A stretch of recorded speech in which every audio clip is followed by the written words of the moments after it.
Canada has some supporters in the U.S. Senate, with 4 Republicans joining Democrats to pass legislation overnight to end Trump's tariffs on Canada. The vote, however, does not mean tariffs are gone today, but it does signal some additional pressure on the president. Back to break down the state of play with trade talks now stalled is our front bench: Christy Clark, Marco Mendicino, James Moore, and Tony Clement. We were all together exactly a week ago, mere hours, Tony, before the president decided to put an end to negotiations. There's been a lot that occurred in the interim, right? Everything from that ad, some kerfuffles with Ontario's premier, then the showdown of sorts, you could say, or between the U.S. ambassador and the Ontario representative in D.C. here in Ottawa. How would you describe where things are at a week later? Well, I think it's all very terrible for Canada. I think that this is potentially disastrous for our country. James Moore has already mentioned the uncertainty that has occurred because of the tariff situation. I know for a fact that capital is fleeing this country because of the uncertainty. So every week, every month that we don't have a deal, when Japan has a deal and Korea has a deal and Europe has a deal and the UK has a deal and we don't have a deal, is not good for Canada. So I would just hope that we can get some clarity from the government of Canada, from the Prime Minister of Canada. What is the plan? You got elected because people believe you could do a better job of dealing with Donald Trump. When are we going to see that? What do you think about that, Christy? Well, I think we are seeing he's doing a good job of dealing with Donald Trump. And as much as, you know, when we see the president get upset with other leaders and call them names and put the blackball them or whatever he tends to do, we've seen he still talks about Mark Carney as someone he really likes. So it's not a consistent, it's not a consistent easy ride for us, I don't think. But I do think that Carney has really managed himself, held himself well in these negotiations. The reality is, though, that the Americans are going to leave Canada to last. So Tony's right. They're doing deals with people all over the world, but we are their biggest. This is the biggest trading relationship, or one of the biggest trading relationships on the globe. They want to leave us to last to make sure that they can get the best deal possible in this trade agreement that we have between the 3 countries, because they want us to need them as much as possible. They want us to have to give up potentially as much as possible because we're the very last in line. That's the way Donald Trump's mind works, I think. I don't think there's any doubt about that. But I mean, then ask yourself, who do you want sitting at the table across from Donald Trump in that dire, difficult circumstance? I think of all the leaders in the country that have offered themselves up. I think Canadians are still saying, when they talk to the pollsters, they hope that that's Mark Carney. Should we be worried when we look at those deals, James, for example, that Tony referenced, even the ones made in the last 24 hours, that the best case scenario for South Korea was some sectoral reductions to 15% tariffs, and they had to concede a ton of additional access to the U.S., to their markets? Like, should we be having or should the government, I guess, be very honest with Canadians about, even if we do land a so-called deal, I don't know, like what it will look like? 2 weeks ago, Donald Trump was criticizing China and doubled the tariffs on them. Yesterday, he had a nice meeting with Xi Jinping and cut them in half.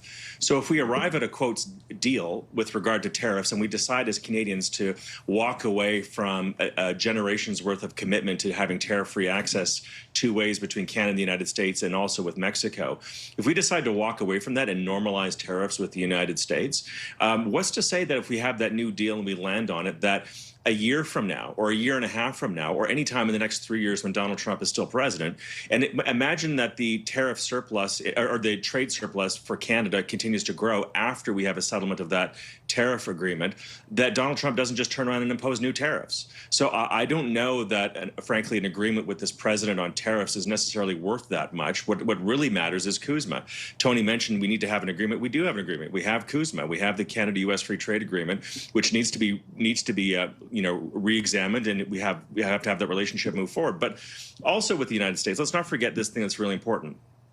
In 10 of the last 12 presidential elections in the United States, the candidate that won Michigan and won Pennsylvania was elected president of the United States in 10 of the last 12 elections. When you hear Pennsylvania, hear steel jobs from Canada going south. When you hear Michigan, hear auto jobs from Canada going into the United States. This dynamic of trade tariffs and Trumpism is going to last a long time, way beyond Donald Trump. This is not just about Carney and Trump getting along. It's not just about tariffs. I think there's been a real tectonic shift between Canada and the United States on the issue of the Electoral College, Pennsylvania and Michigan, and the fact that the United States needs $30 billion in tariff revenue that they're now getting from the tariffs coming into the U.S. Treasury. This is a really complicated conversation that's not going to be fixed overnight by a quick handshake and conversation between Trump and Carney.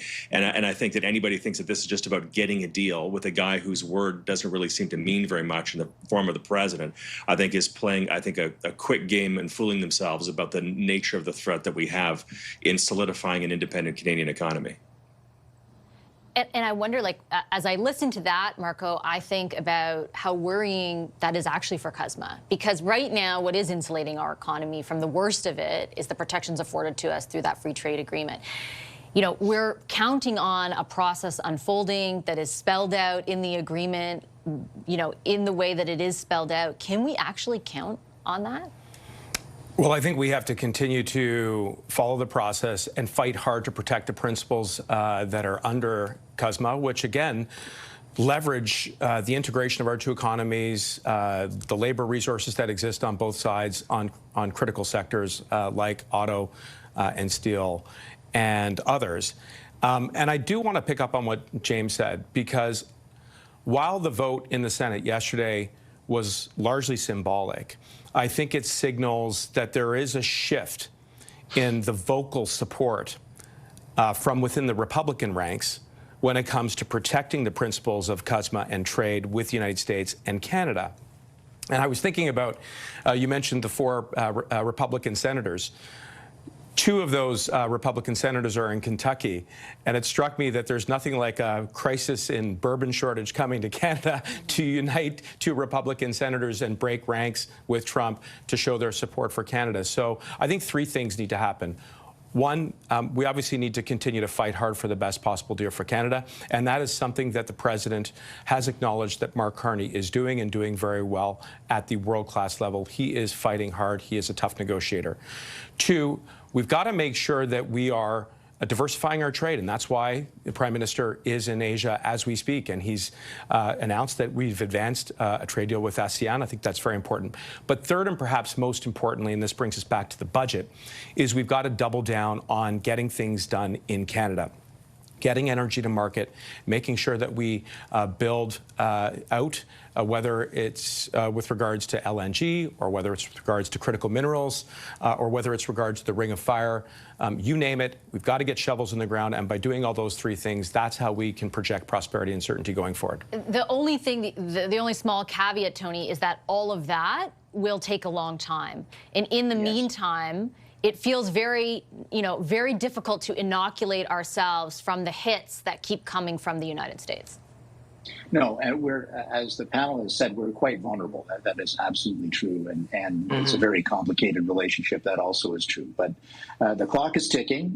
This prime minister was elected on a mandate to be the best negotiator with Donald Trump, and elbows up, and all of the emotions that go along with that, and I get that. But at the same time, this is our most important trade and economic relationship, and prime ministers are judged. Every prime minister is judged in the modern era by how well he keeps that relationship and the interests of Canada on the positive rather than the negative. So this is not just an esoteric question, Vashi. This is pure politics as well as pure economics for Canada.